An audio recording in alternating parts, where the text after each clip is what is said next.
साल था 1983 जब आर्कोलॉजिस्ट की एक टीम गुजरात के डबारी गांव के पास अरब सागर में कुछ एक्सप्लोर करने गई थी। समुद्र की 130 फीट के गहराई में जाने के बाद वो जो देखते हैं वह सचमुच चौंका देने वाला था। वह बिना देरी किए बाहर आते हैं और बॉस को फोन करके सारी बातें बताते हैं और बॉस के भी होश उड़ जाते हैं। आखिर उन्होंने समुद्र में ऐसा क्या देख लिया जिसे देखकर ठंड में भी पसीना आ गया। जानने के लिए चलिए हमारे साथ अरब सागर के उस गहराई में। समुद्र के नीचे आज भी कुछ गहरे राज दफन हैं जिसे कोई नहीं जानता, ना ही कल्पना कर सकता है। दरअसल समुद्र के अंदर भरी पूरी नगरी थी जिसे देख आर्कियोलॉजिस्ट दंग रह गए। कहां से आई समुद्र के अंदर यह नगरी, कौन रहता है इस पूरी नगरी में, और ऐसी नगरी जो इतनी खूबसूरत थी मानो उसे अभी बनाया गया हो, जिसमें ऊंची ऊंची दीवारें, बड़े बड़े दरवाजे और उन पर की गई नक्काशी, सड़कें भव्य और महल पूरी वेल प्लान, शहर जो आज के शहरों को पीछे छोड़ते। और आर्कियोलॉजिस्ट इस नगरी को देख यही सोच रहे थे कि आखिर यह नगरी यहाँ पहुंची कैसे और यह कितनी पुरानी है। यह सवाल उन लोगों के मन में भी आया है, हमारे मन में भी आया, जिनका जवाब ढूंढने के लिए पत्थरों के सैंपल लिए गए और जांच के बाद पता चला कि वह पत्थर महाभारत के काल के हैं और यह वह नगरी है जिसके बारे में महाभारत में भी बताया गया, यानी श्री कृष्ण की नगरी, द्वारका नगरी, जिसे भगवान श्री कृष्ण ने समुद्र के बीचों बीच बसाया था। समुद्र के अंदर जो नगरी, वह द्वारका। अब आप सोच रहे होंगे कि हमें कैसे पता कि यही द्वारका है, इसका प्रमाण क्या है, प्रूफ क्या है? क्योंकि गुजरात के जामनगर जिले में एक छोटा सा शहर है जिसे भगवान विष्णु के 4 धामों में से एक माना जाता है, जहां हजारों कृष्ण भक्त दूर दूर से कृष्ण की भक्ति करने आते हैं। आप सोच रहे होंगे कि अगर वह द्वारका है तो फिर समुद्र के अंदर जो नगरी है उसे हम द्वारका क्यों कह रहे हैं? कंस की मौत का बदला लेने ससुर जरासंध आए। दरअसल श्रीमद् भागवत कथा के 10वें अध्याय के अनुसार कंस का वध करने के बाद भगवान श्री कृष्ण यादव वंश के साथ मथुरा रहने लगे, लेकिन कंस की मौत का बदला लेने के लिए उसके ससुर जरासंध ने मथुरा पर 1 या 2 बार नहीं बल्कि 17 बार अटैक किया। बार बार हो रहे इन आक्रमणों से न केवल मथुरा की प्रजा परेशान थी बल्कि श्री कृष्ण भी दुखी हो गए थे।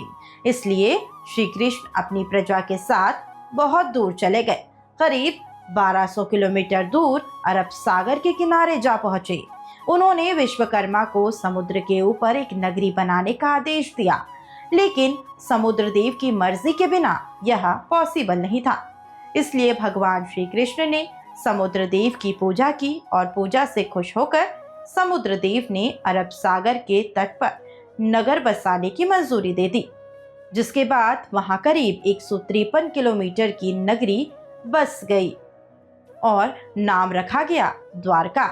लेकिन कुछ समय बाद पांडवों और कौरवों के बीच युद्ध शुरू हो गया, जिसमें भगवान श्री कृष्ण अर्जुन के साथी बने और 18 दिन के युद्ध के बाद पांडवों की जीत हो गई और यहीं से शुरुआत हुई खूबसूरत नगरी द्वारका के अंत की। माता गंधारी ने दिया भगवान श्री कृष्ण को श्राप। दरअसल महाभारत के स्त्री पर्व के अकॉर्डिंग माता गंधारी ने जब अपने 100 पुत्रों के शव देखे तो वह दुख नहीं सह पाई और उन्होंने श्री कृष्ण को अपने बेटों के मौत का जिम्मेदार ठहरा दिया और श्री कृष्ण को श्राप दे दिया कि जैसे मेरे वंशों का विनाश हुआ, ठीक 36 साल बाद तुम्हारे भी इस नगरी का विनाश होगा।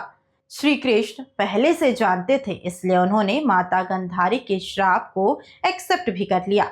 इसके अलावा एक और श्राप था जो यादव वंश के विनाश का कारण रहा। द्वारका का हुआ अंत। दरअसल 36 साल बीत चुके थे और माता गंधारी के श्राप का समय पूरा हो चुका था। पूरा यादव वंश नशे का आदी हो गया था। धीरे धीरे सभी ने आपस में लड़ना शुरू कर दिया और एक एक करके अपने सगे को मारने लगे और यादव वंश का विनाश हो गया।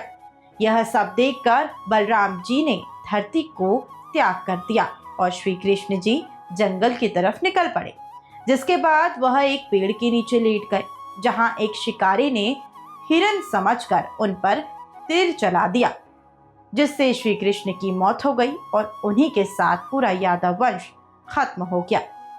वहीं जब अर्जुन को पता चला और वह द्वारका पहुंचे, तब तक सब कुछ खत्म हो चुका था। पूरी द्वारका आग में जल रही थी और खाली होते ही द्वारका नगरी हमेशा के लिए समुद्र में समा गई। नगरी की लंबाई 153 किलोमीटर। अब आप सोच रहे होंगे कि आखिर दो द्वारका है क्या? तो बता दें कि आज द्वारका को दो हिस्सों में बांटा गया है, द्वारका और बेट द्वारका। द्वारका समुद्र के किनारे बसा एक छोटा सा शहर है और बेट द्वारका अरब सागर के बीच बसा एक द्वीप। अंत में आर्कियोलॉजिस्ट यहाँ गए, यहाँ के कुछ अवशेष लेकर आए और जांच किया तो पता चला कि यहाँ के पत्थर और अवशेष महाभारत काल के हैं और 3120 बीसी के हैं। महाभारत के अनुसार उस युग में ही द्वारका का भी निर्माण हुआ था। और आपको जानकर हैरानी होगी कि इस नगरी की लंबाई 153 किलोमीटर है और भागवत के अनुसार यह उतनी ही जमीन थी जो समुद्र ने श्री कृष्ण को दी थी। और इस बात का सबूत है कि यह श्री कृष्ण की नगरी द्वारका है और समुद्र के नीचे आज भी यह खुदाई जारी है। तो फिलहाल इस वीडियो में इतना ही और फिर कुछ नई जानकारी के साथ मुलाकात होगी। नमस्कार।